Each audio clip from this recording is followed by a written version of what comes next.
Shalom, Bapak Ibu, saudara-saudari semua. Eh, Hari ini kita mau sama-sama belajar dari firman Tuhan, suatu kebenaran di mana kita bisa belajar untuk mempercayai Tuhan dan kita bisa belajar untuk mencukupkan diri kita merasa fulfilled di dalam apa yang Tuhan telah lakukan bagi kita, Bapak Ibu.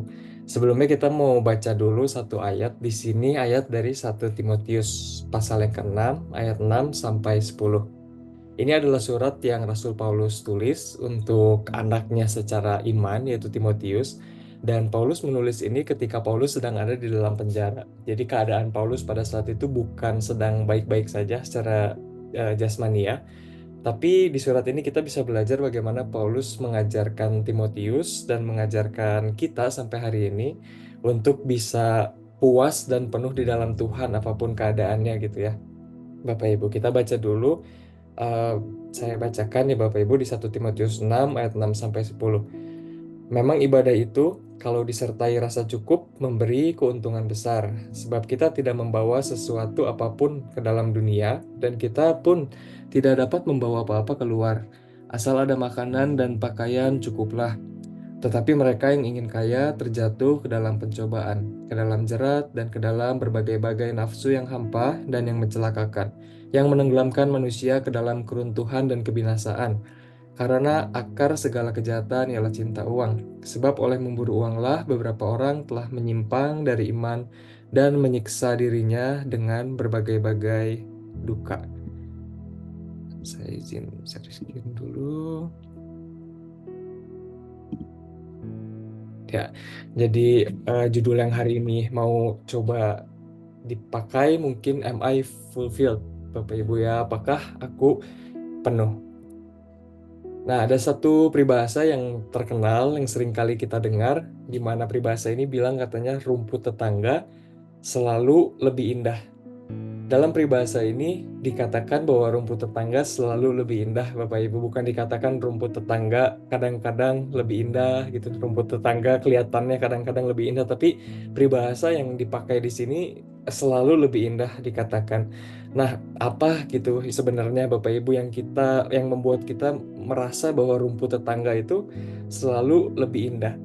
Karena biasanya kita melihat bagian terluar, Bapak Ibu, dari kehidupan seseorang. Terlebih lagi di era modern, di era digital ini, di mana sosial media itu semakin marak digunakan oleh banyak orang. Makin banyak orang yang aktif di sosial media, maka orang-orang semakin aktif menunjukkan hidupnya masing-masing di sosial media.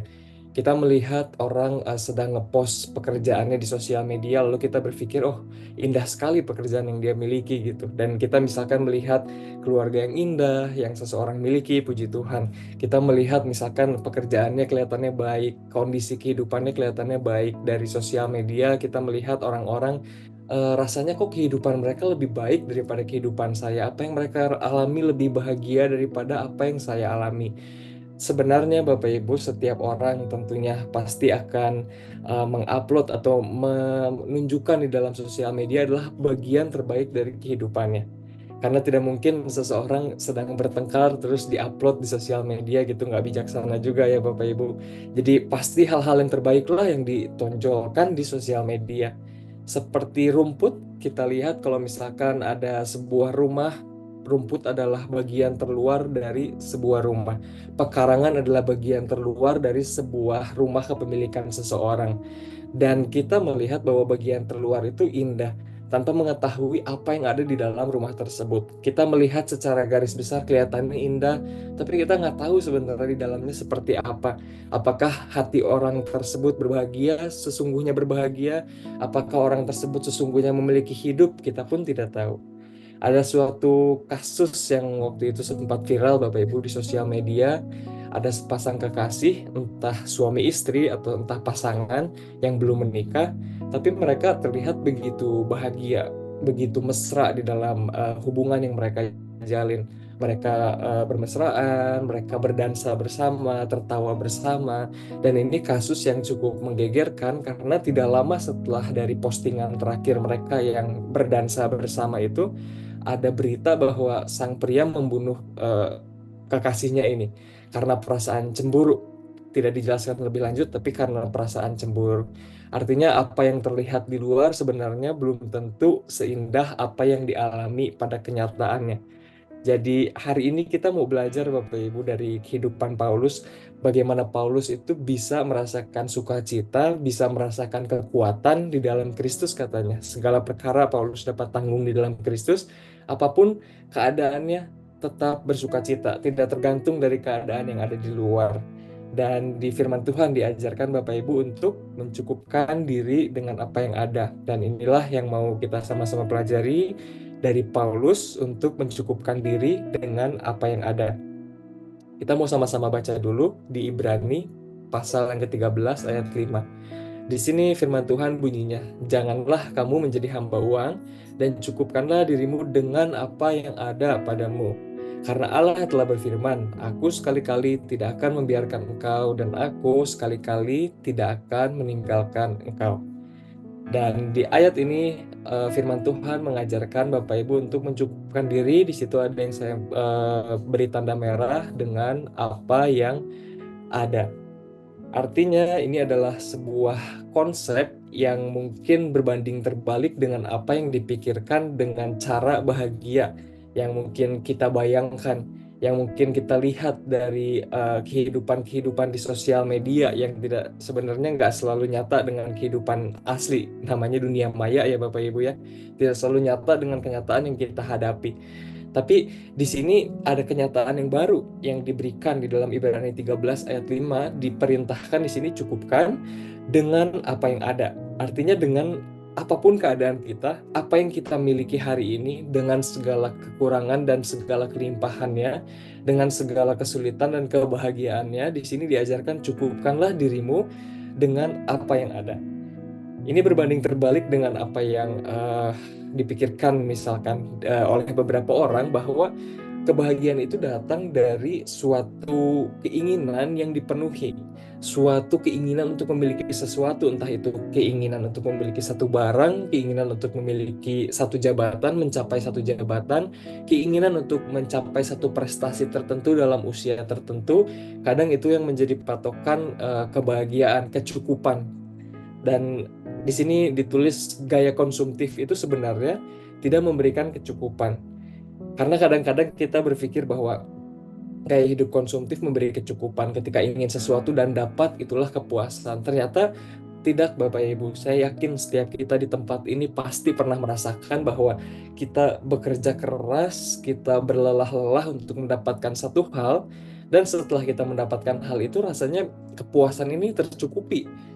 Tapi selama 1-2 minggu rasa cukup itu berangsur-angsur menurun, terdegradasi, hilang akhirnya rasa cukup itu, dan akhirnya menginginkan satu hal yang baru. Kita kerja keras lagi, kita mencari lagi sesuatu yang baru, tapi setelah kita dapat 1-2 minggu akhirnya turun lagi. Artinya gaya hidup konsumtif tidak memberikan kecukupan dan kepuasan. Sebaliknya, gaya hidup konsumtif itu menciptakan keinginan baru yang terus-menerus harus dipuaskan, menuntut untuk dipuaskan.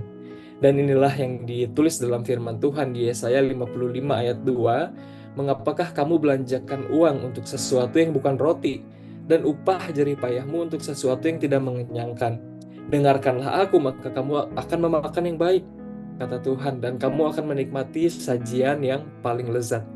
Ketika kita menaruh kepuasan kita di dalam firman Tuhan, kita menaruh kepuasan kita di dalam hadirat Tuhan, maka di sini dikatakan bahwa kamu akan memakan yang baik.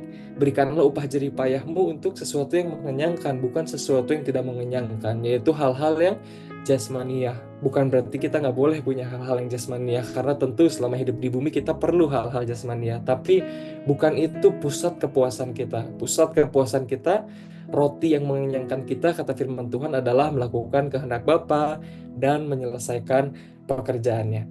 Dari sini kita bisa belajar dan kita bisa melihat sebuah fakta yang terjadi dalam kehidupan kita, bahwa hal-hal yang eksternal itu tidak dapat mengubah apa yang ada di dalam hati yang internal. Sebaliknya, yang internal itu berkuasa merubah yang eksternal, Bapak Ibu. Karena apa yang jasmani tidak berkuasa mengubah apa yang rohani, tapi yang rohani akan merubah segala sesuatu yang jasmani, akan merubah cara kita memandang segala sesuatu. suatu hari Bapak Ibu saya pernah pergi ke negara yang cukup bagus, yang mungkin dibandingkan dengan kota Bandung mungkin lebih maju lah gitu di negara itu. Pada saat itu saya pernah pergi ke Hong Kong, dan di sana saya pergi ke satu tempat yang cukup viral mungkin untuk sebuah tempat liburan lah. Mungkin setiap orang yang pergi ke sana, wisatawan yang pergi ke sana pasti main ke tempat itu gitu. Dan ketika saya ada di situ, saya tahu secara jasmaniah bahwa apa yang dilihat mata saya itu indah. Saya tahu di situ ada sungai yang indah, saya tahu di situ ada bukit-bukit yang indah, gedung-gedung yang mewah, gedung-gedung yang indah. Mata jasmani saya mengerti bahwa itu indah. Tapi jauh di dalam kedalaman hati saya nggak bisa merasakan keindahan itu sama sekali. Saya hanya merasa ini apa gitu. Saya merasa ini ada sebuah kekosongan, ada sebuah ketidakcukupan, ada sebuah ketidakpuasan. Padahal saya ada di tempat yang bagus, tempat yang nyaman. Dan di sisi lain, saya juga pernah Bapak Ibu pergi ke satu tempat yang kurang nyaman. Tempat ini di daerah Malaysia, tapi Malaysianya Malaysia yang area Borneo, di satu kota kecil yang bernama Sibu. Menurut saya di kota itu peradabannya lebih maju Bandung dibanding kota tersebut. Dan saya ada di kota Sibu pada saat itu mungkin sekitar 1 minggu, dan harus tinggal di tempat yang menurut saya juga kurang nyaman lah gitu tempatnya, tinggal di situ. Tapi pada saat saya di Sibu, saya serasa sangat sukacita, hati saya berbahagia. Walaupun secara mata jasmani saya tahu tempat itu nggak bagus. Jadi ini berbanding terbalik dengan apa yang dialami di Hong Kong. Saya tahu dengan mata jasmani di Hong Kong bagus, tapi hati saya nggak bisa sukacita. Sebaliknya di Sibu, saya tahu ini tempat nggak bagus. Saya tahu tubuh saya sedang dalam keadaan mode dalam tanda kutip mode survival gitu ya, nggak nyaman lah gitu. Tapi hati begitu sukacita karena pada saat itu Allah Roh Kudus memenuhi hati saya. Saya pada saat itu ke Sibu karena juga ada sebuah pelayanan di Sibu, dan saya merasa sangat sukacita, saya sangat berapi-api bersemangat pada saat itu. Padahal tempatnya buruk. Sekali lagi, hal eksternal tidak dapat menguasai yang internal, tapi yang internal menguasai yang eksternal. Saya yakin Bapak Ibu punya pengalaman juga di mana hal-hal seperti ini sering dialami ya. Nah, yang selanjutnya, kita adalah orang-orang yang telah menerima Kristus sebagai Tuhan dan Juru Selamat. Artinya, kita telah memiliki akses ke dalam kerajaan surga. Di firman Tuhan dikatakan bahwa kita telah berpindah dari kerajaan kegelapan itu ke dalam kerajaan anaknya yang terang, ke dalam terang yang ajaib. Di dalam terang artinya Bapak Ibu hanya ada sukacita, di dalam terang hanya ada damai sejahtera, hanya ada kasih. Tapi kenapa pertanyaannya, kita sebagai orang-orang yang telah menerima Kristus, kenapa seringkali kita merasakan sulit?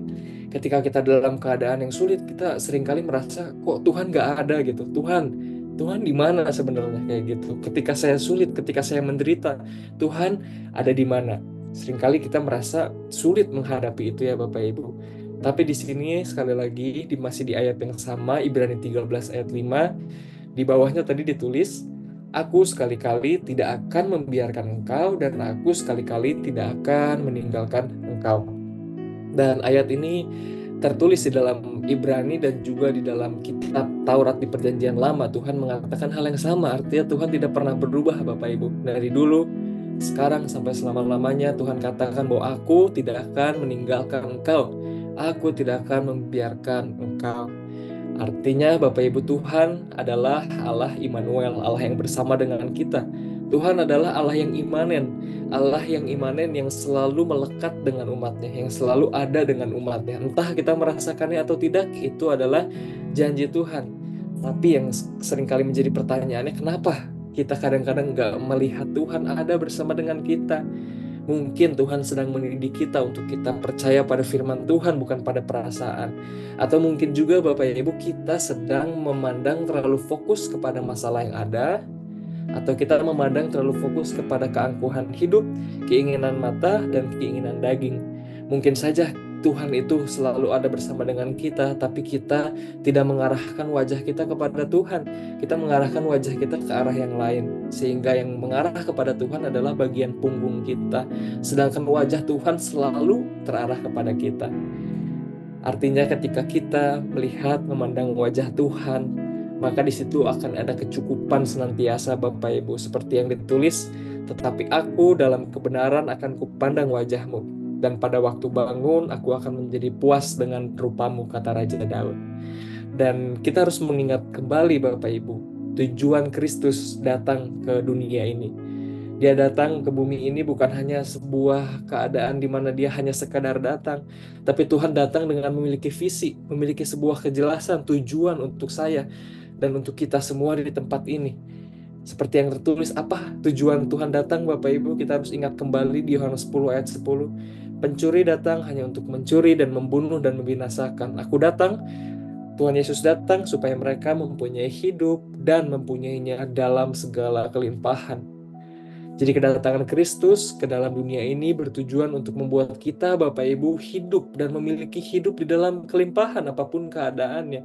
Seringkali kita berkata, mati aku. Uang aku tinggal 2 juta misalkan kayak gitu. Mati aku sampai umur segini. Ternyata pekerjaan aku nggak terus juga dapat promosi. Mati aku. Dokter bilang aku nggak bisa sembuh.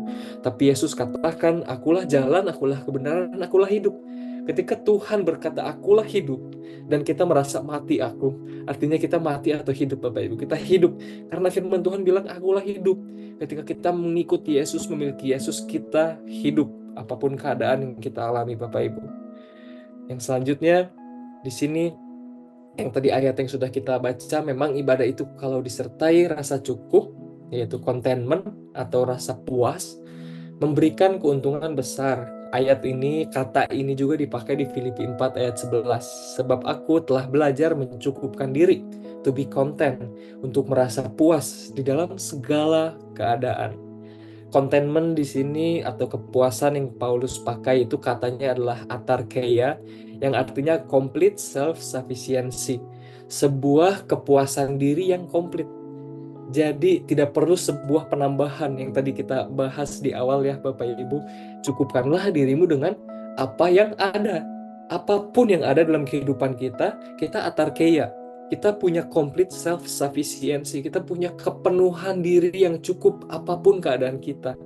Di sini tidak dibatasi bahwa Paulus berkata, cukupkanlah dirimu ketika kamu sedang dalam keadaan kaya. Cukupkanlah dirimu ketika kamu sedang dalam keadaan miskin. Cukupkanlah dirimu ketika kamu sedang bahagia, ketika kamu sedang sedih. Enggak, Paulus bilang belajar cukupkan diri dalam segala hal, memiliki complete self-sufficiency dalam segala hal. Di Filipi 4 ayat 11 ini kita tinjau lebih luas lagi, ayat keseluruhannya dikatakan, kukatakan ini bukanlah karena kekurangan, sebab aku telah belajar mencukupkan diri dalam segala keadaan. Aku tahu, kata Paulus, apa itu kekurangan. Aku tahu apa itu kelimpahan. Dalam segala hal tidak ada yang menjadi rahasia bagiku. Dalam hal kenyang, dalam hal kelaparan, dalam hal kelimpahan, dalam hal kekurangan. Segala perkara dapat kutanggung di dalam Dia yang memberi kekuatan kepadaku. Artinya, bukan hanya dalam keadaan kekurangan Paulus merasa atarkeia, merasa cukup, self-sufficiency. Bukan hanya dalam keadaan kelimpahan juga. Bukan hanya ketika dia lapar, dan bukan juga hanya ketika dia kenyang, tapi dalam segala keadaan. Kalau hari ini kita dalam keadaan kelimpahan, Bapak Ibu, puji Tuhan. Kita harus punya kemampuan untuk atarkeia, punya kemampuan untuk complete self-sufficiency. Kita harus mengerti bahwa kepuasan itu bukan datang dari kelimpahan yang Tuhan anugerahkan pada kita, tapi sufficiency itu datang dari hubungan dengan Kristus. Begitu pula ketika kita sekarang misalkan sebaliknya dalam keadaan sulit, dalam kekurangan, kelimpahan itu ada dari hubungan dengan Kristus.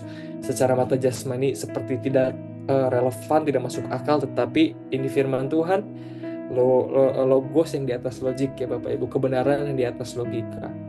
Dan setelah kita memahami Bapak Ibu bahwa kita puas hanya oleh karena Kristus, maka kita bisa beranjak ke poin yang selanjutnya. Tadi poin yang pertama, cukupkan diri dengan apa yang ada. Setelah kita cukup dengan Kristus, kita bisa bekerja bagi Tuhan Bapak Ibu dengan mengelola apa yang ada.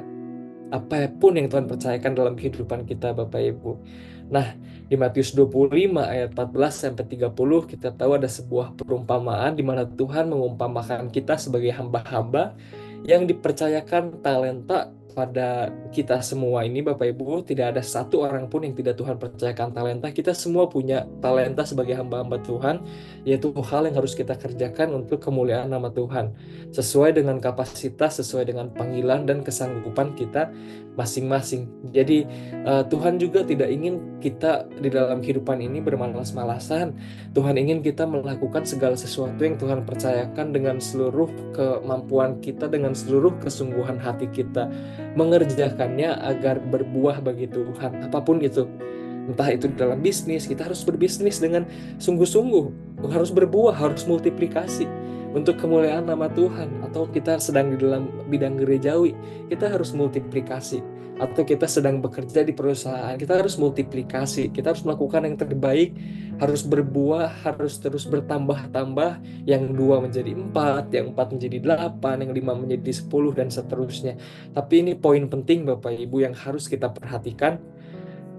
Siapa Tuhan kita sesungguhnya Bapak Ibu? Ketika kita memiliki rasa cukup di dalam Kristus, self-sufficiency, atarkeia di dalam Kristus, maka kita akan mengelola apa yang Tuhan percayakan sebagai hamba Tuhan. Ketika kita dipercayakan bisnis, kita mengelola itu sebagai hamba Tuhan. Kita tidak menjadikan bisnis sebagai Tuhan kita. Tuhan kita adalah Kristus, tapi kita mengelola itu sebagai hamba Tuhan.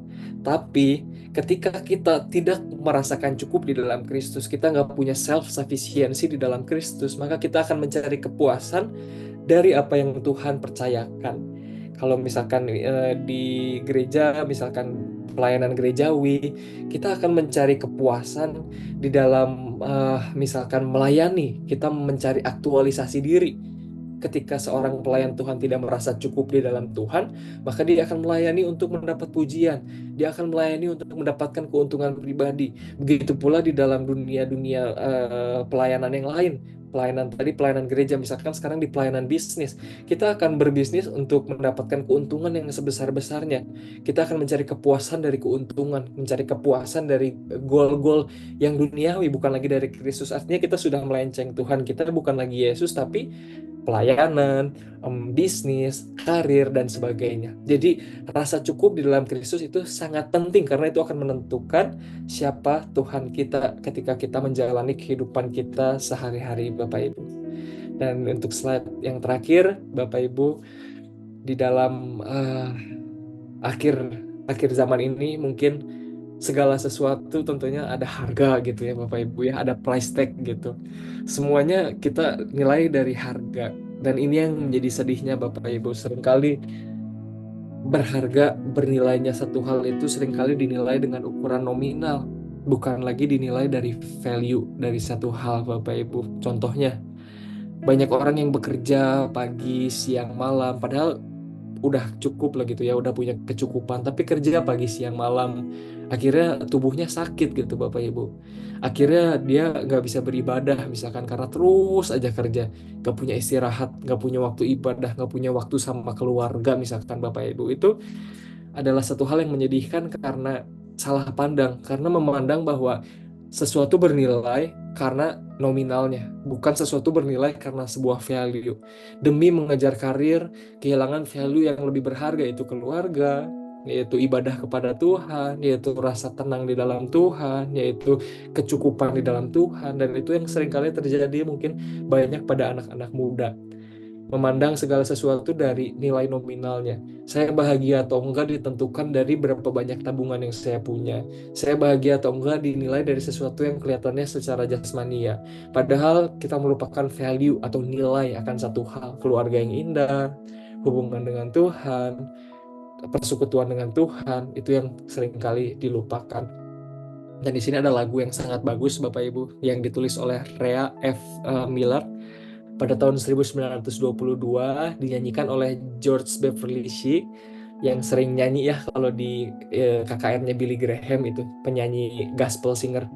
Dan di sini ditulis bagus sekali. I'd rather have Jesus than silver or gold.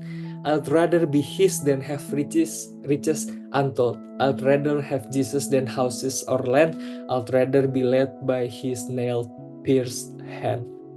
Jadi di sini Rea Miller mengerti bahwa ada sebuah value yang lebih tinggi dari sebuah nominal, value yang lebih tinggi dari sebuah harga. Di sini dikatakan aku lebih memilih Yesus daripada memiliki emas dan perak yang secara harga tinggi. Aku lebih memilih Yesus daripada memiliki kekayaan yang tidak dapat diucapkan banyaknya, katanya. Dan di sini dia katakan aku lebih memilih Yesus daripada memiliki banyak rumah dan tanah. Aku lebih memilih untuk dituntun oleh tangannya yang berlubang paku daripada untuk memiliki segala hal yang ada di dunia ini. Bapak Ibu, di sini Rea Miller bisa melihat bahwa Yesus adalah sebuah nilai, sebuah value yang lebih tinggi dari apapun yang bisa dinilai. Dia adalah value yang tidak ternilai, yang lebih bernilai daripada apapun yang bisa dihitung dengan nominal. Sehingga dia katakan, aku pilih Yesus apapun yang terjadi, kesulitan apapun, dibandingkan apapun. Kalau kamu tawarkan semua kekayaan yang tidak terbilang jumlahnya itu, kata Rea Miller, aku pilih Yesus. Dan inilah yang harus kita pelajari Bapak Ibu, kecukupan di dalam Kristus. Mari kita mengarahkan mata kita kembali kepada Kristus Bapak Ibu. Mungkin ketika kita menjalani kehidupan sehari-hari, wajar kita terdistraksi karena kita hidup di dalam tubuh jasmani ini. Tapi hari ini kita mau sama-sama belajar untuk kembali memandang Kristus, kembali redirect mata kita gitu. Kita kembali mengarahkan mata kita ulang kepada kebenaran firman Tuhan, yaitu tujuan kita adalah Kristus. Dia adalah yang paling berharga, tidak ada yang bisa menandingi. Nah, kita berdoa ya Bapak Ibu. Tuhan, terima kasih, kami percaya Engkau adalah harta yang paling berharga, nilai yang tertinggi yang tidak bisa dibandingkan oleh apapun. Oleh karena itu Bapak, berkatilah hamba-hambamu semua yang ada di tempat ini Tuhan, yang melayanimu dalam bidang-bidang yang berbeda. Kiranya kami sungguh memandang Engkau sebagai satu hal yang berharga. Kami berdoa hari ini Bapa, biar setiap kami di tempat ini mengalami suatu pengalaman yang sangat berharga bersama dengan Engkau, sehingga kami bisa memahami betapa berharganya Engkau, melebihi pelayanan kami, melebihi bisnis kami, melebihi pekerjaan kami, karir kami, dan segalanya. Terima kasih Tuhan, buka mata hati kami untuk kami bisa melihat kebenaran firman-Mu. Berkati setiap kami Tuhan. Terima kasih, di dalam nama Tuhan Yesus kami berdoa. Amin.